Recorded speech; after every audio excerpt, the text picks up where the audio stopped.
o termo agora parece tão antigo, Michele Trombelli, tão ultrapassado. PEC da blindagem, a famosa Ainda existe, PEC da bandidagem, chamem como quiserem. A gente está esperando pelo sepultamento dessa PEC depois dos atos de domingo pelas cidades brasileiras.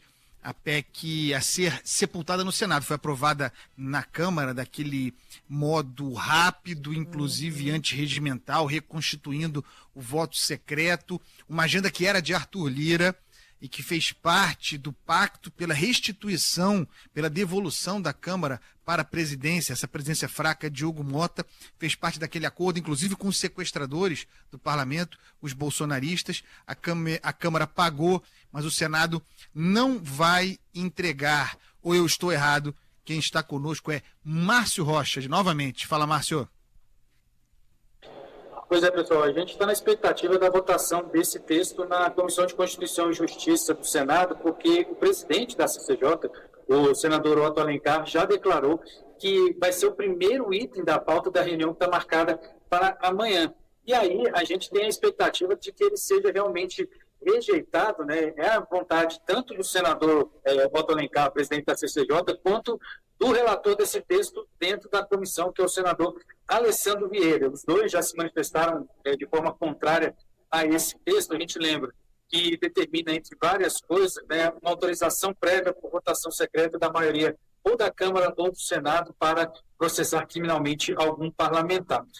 Como você falou, Andreasa, esse texto está sendo analisado justamente pouco tempo depois e a gente teve essas manifestações no último domingo, né? E um dos alvos dessas manifestações foi justamente esse texto, essa proposta de emenda à Constituição, a PEC da blindagem em todas as capitais do país.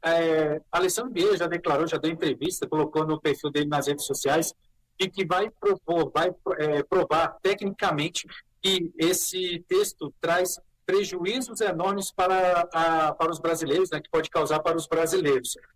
Em relação a essa questão da votação dentro da Câmara dos Deputados, a gente lembra que está correndo o prazo que foi determinado pelo ministro Dias Toffoli dentro do Supremo Tribunal Federal. Ele é o relator de uma ação que questiona justamente essa tramitação desse texto dentro da Câmara dos Deputados, né? O processo diz o seguinte, que houve irregularidades na votação como o uso de um tipo de emenda que não tem previsão no regimento da Câmara dos Deputados. Só para lembrar que, entre as várias mudanças, a PEC determina também, por exemplo, medidas cautelares como prisão preventiva não podem mais ser determinadas por uma decisão individual de um juiz ou mesmo de um ministro do Supremo Tribunal Federal. E prisões em flagrantes de parlamentares devem ser analisadas, como eu disse, em votação secreta.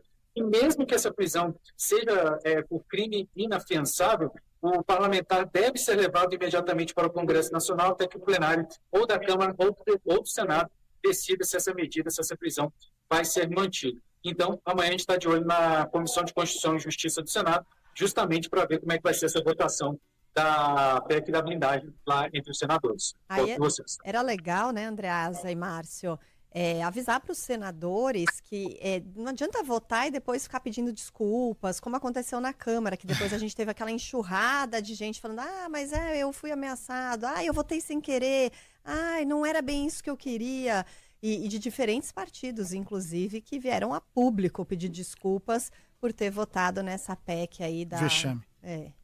Da impunidade. Vexame.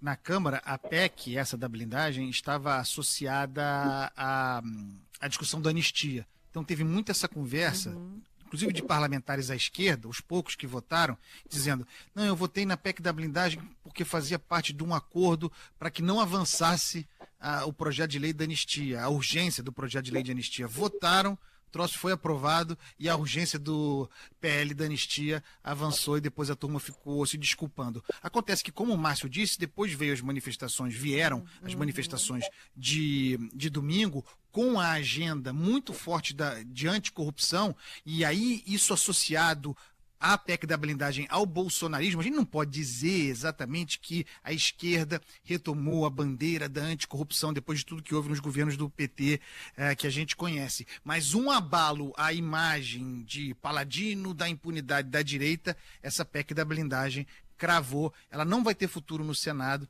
A gente vai acompanhar amanhã como será. Valeu, Márcio Rocha. Um abraço.